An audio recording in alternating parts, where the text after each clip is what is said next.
Matt, Stump, Karen Brown here, One Tracking here on this Friday. Yes. A couple of big technology and engineering conferences this week. Let's start down in Orlando at the SCTE Expo. What were some of the big things on the floor and discussed down there at the show? Well, there was quite a lot of stuff as usual. Came out on technology at SCTE. Most of it's still in the realm of tweaks and such, but there were a couple of themes. Seemed like there were quite a few announcements surrounding business services, which would make sense since that seems to be the kind of next service that everybody is going to be rolling out.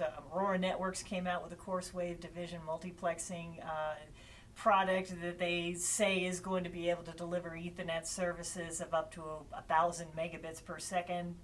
That's something that would put the cable operators into more of a mid to larger size business arena from the small business they've been focusing on.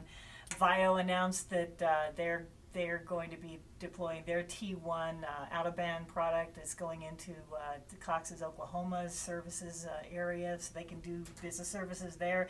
And T1s are the standard in business, so T1s are something that people are going to need to emulate if they're going to want to get into business services, and so on and so forth. What was going on the bandwidth front? Because obviously a lot of talk about HT, a little bit less talk about keeping up with FiOS and what's going on there. We know that DOCSIS 2.0 and 3.0 are out there, Yes. but I think HT is sort of the bigger thing that's come on the picture the past 6 months. ESSER talking about doing 50 channels by the end of the year. Cablevision even up to 500. Yes. What was talked about down at the show? Well, again, as you would imagine, the tech guys come out with the stuff that they think is going to drive all of those statements, and there's a lot of bandwidth stretching stuff going on effectively. Pace and Broadcom were at the show showing off a channel bonding technology that's based in DOCSIS 2.0 as opposed to DOCSIS 3.0. Presumably that would give cable operators a migration into channel bonding ahead of the DOCSIS 3.0 gear that probably is not going to be out until early next year at the fastest.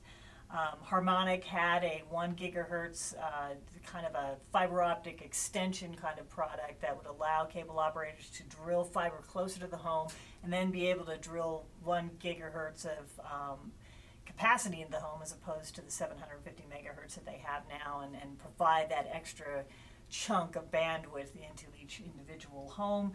And Motorola had some CourseWave division multiplexing stuff that would also serve about a gigabit or gigahertz into the home. So more stuff in same space. Yeah, using it's the familiar theme and capable of squeezing more bandwidth out of the existing infrastructure with only some tweaks, as opposed to a full fiber optic line upgrade. There is still some mutterings here and there. The cable operators are going to looking at fiber to the home kind of stuff, but I think still that's going to be focused on greenfields, on these developments that are now demanding fiber connections as opposed to the coax.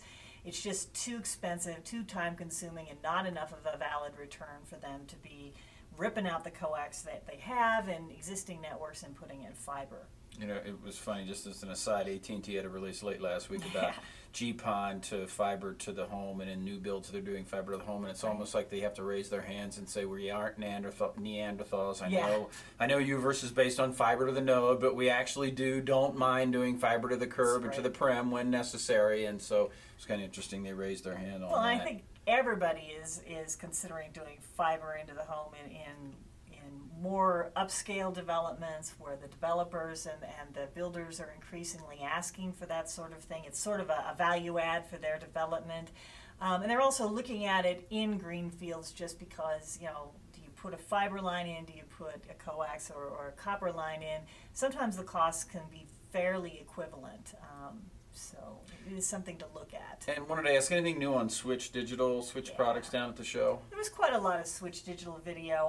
SA had a Switch Digital Video Universal Sessions Resource Manager that they were offering. This was a means to put this onto the Switch Digital Video systems that cable operators would be offering so that you could basically manage video on demand and Switch Digital on the same QAM. Now, Video on demand and Switch Digital are very akin technologies. They both deliver just the item that the viewer wants to watch, and so it makes some logical sense to perhaps manage those together in the same QAM channel, and that's what SA was after. And Secor and Harmonic also came out with a Switch Digital product. So again, you see the cable vendors coming out with the kind of gear that they hear is what's in top of mind for the cable operators. Exactly. Pretty substantive product displays, trying to hit at the core things that the operators are Right. looking at doing in the next 6 to 12 Right. months. Thank you.